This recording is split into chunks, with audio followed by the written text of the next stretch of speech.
हम दोस्तों में एक शर्त लगी थी, पानी में एक सिक्का फेंका जाएगा और जो सबसे कम समय में सिक्का ढूंढ के लाएगा वह जीत जाएगा। सबने बारी बारी से गोता लगाया मगर किसी को सिक्का मिला तक नहीं। अगली बारी मेरी थी, मैं भी कूद गया, लेकिन पानी में जाते ही दृश्य बदल गया।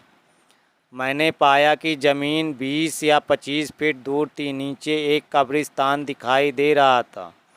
वहाँ एक औरत खड़ी थी जो चेहरे और पोशाक से भारतीय नहीं लग रही थी। उसके हाथ में वही सिक्का था। वह अपना हाथ ऊपर की ओर करके खड़ी थी। ऐसा लग रहा था मानो कि वो मुझे ही सिक्का देने के लिए खड़ी हो। मैं जैसे उसके सम्मोहन में आगे बढ़ता चला जा रहा था। कुछ ही क्षणों में मैं उसके करीब था और मैंने उसके हाथ से सिक्का ले लिया।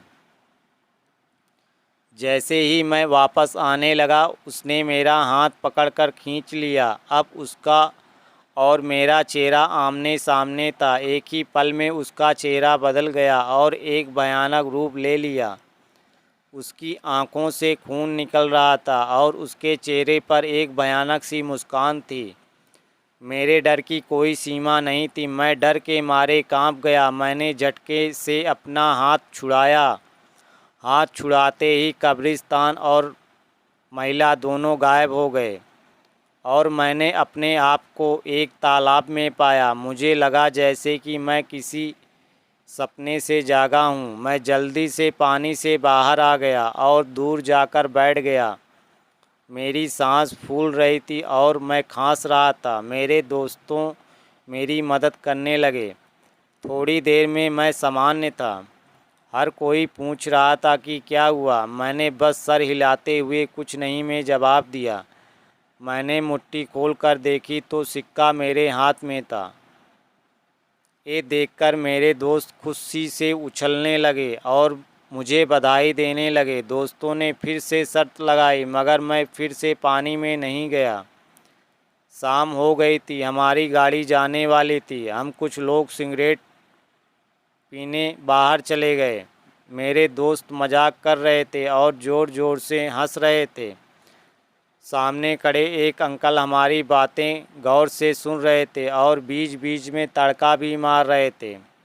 मैं चुपचाप खड़ा था। मेरे एक दोस्त ने मजाक में पूछा कि तब से चुप क्यों हूँ, क्या अंदर कोई भूत देख लिया। ये सुनकर अंकल ने मजाकिया लिहाज में कहा कि अंग्रेज़ों के ज़माने में यहाँ कब्रिस्तान हुआ करता था, ज़रूर किसी गोरे का भूत देख लिया होगा। ये सुनकर सब हंसने लगे मगर मुझको यकीन हो गया था कि जो मैंने देखा वह मेरा वहम नहीं था।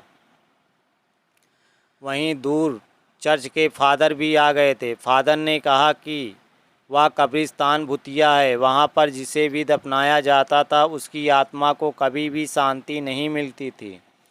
उस कब्रिस्तान को इसलिए बंद किया गया था। करीब 100 साल पहले वहाँ की आत्माओं ने बहुत तबाही मचाई थी, तो सभी कब्रों पर पवित्र जल डालकर उसके गेट पर लाग लगाकर उसे भी क्रूस के साथ आमंत्रित करके बांध दिया था। कहानी अच्छी लगे तो प्लीज़ लाइक, सब्सक्राइब, कमेंट ज़रूर करें। धन्यवाद जी।